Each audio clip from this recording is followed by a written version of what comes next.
And now we are joined over the phone by Dr. Ayman Ghoneim, economic expert. Good afternoon, sir.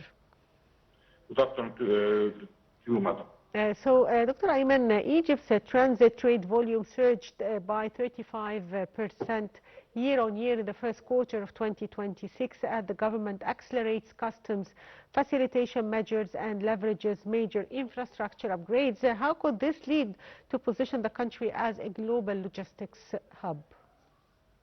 Well, actually, Egypt, as you mentioned, achieved 35% year-on-year growth in the transit trade in the first quarter of 2026. And we don't look at this rate as only a trade number. Actually, it's an evidence that Egypt is moving forward from being just a transit route to becoming a logistics platform. And the key here is combining the geography, geopolitical, competitive advantages, ports, roads, the infrastructure that was constructed since 2014 under the leadership of President Abdel Fattah al-Sisi in the new republic, and the customs facilitation and digitalization, as well as the Suez Canal economic zone, combining all these factors into an integrated one set of value chain.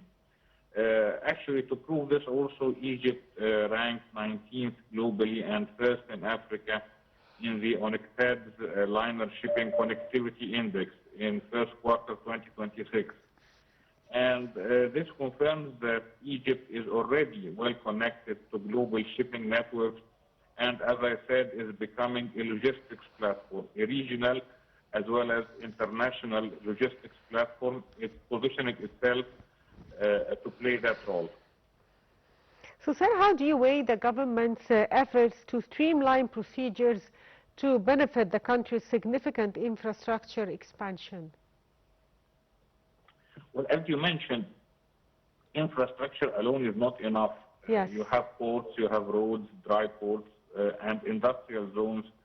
They can create value only when customs clearance is also fast and predictable and low cost.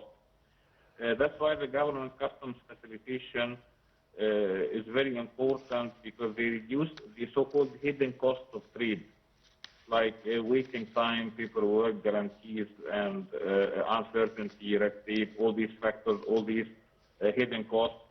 And this is exactly what makes Egypt more attractive now as a regional distribution and re-exportation hub, and this is exactly what the vision of the President Abdel Fattah al-Sisi is on transforming Egypt into a logistics platform. And this is also integrated with the Egyptian strategy for industrialization 2030, and linked, of course, or under the umbrella of Egypt's Vision 2030. And that's the beauty, actually, of the new republic, is that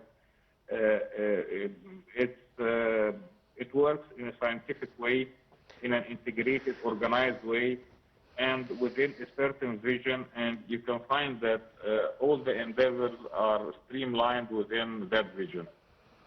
So, sir, the ongoing regional escalation has turned the Strait of Hormuz from a strategic transit lane into global risk premium machine. How would this let the Suez Canal be a practical alternative? Well, actually, the Strait of Hormuz, you have 20% of the global oil production, or actually 25 to 30% of the global oil production, and more than 20% of the liquefied natural gas exportation pass through the Strait of Hormuz. Of course, the current turbulence in the Middle East and the present conflict affects the flow of such exportation. And you know that petroleum and natural gas, they are considered so-called political commodities, meaning that you have something called a risk premium that's added by the market, that's assessed and added by the markets to the supply-demand price. And that's why we've seen a tremendous increase, actually, in the prices of energy since the war started on February 28, 2026.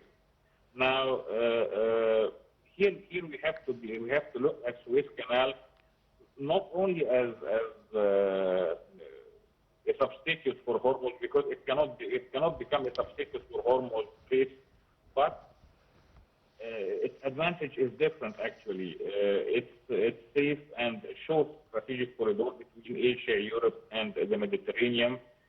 And it offers, or Egypt actually offers, security and speed and, as you said, competitive customs to change into an integrated logistics platform. Therefore, the Suez Canal is an integral part in Egypt's quest of becoming a logistics platform on the medium and long run, because the present conflict actually is a short-term conflict. It's expected to end in the short run. Of course, nobody knows when exactly it will end, but no conflict remains forever or even on the medium run. Yes, I'd like to thank you, Dr. Ayman Ghoneim, economic expert. Thank you, sir, for being with us. And short break, and we'll be back. So stay tuned.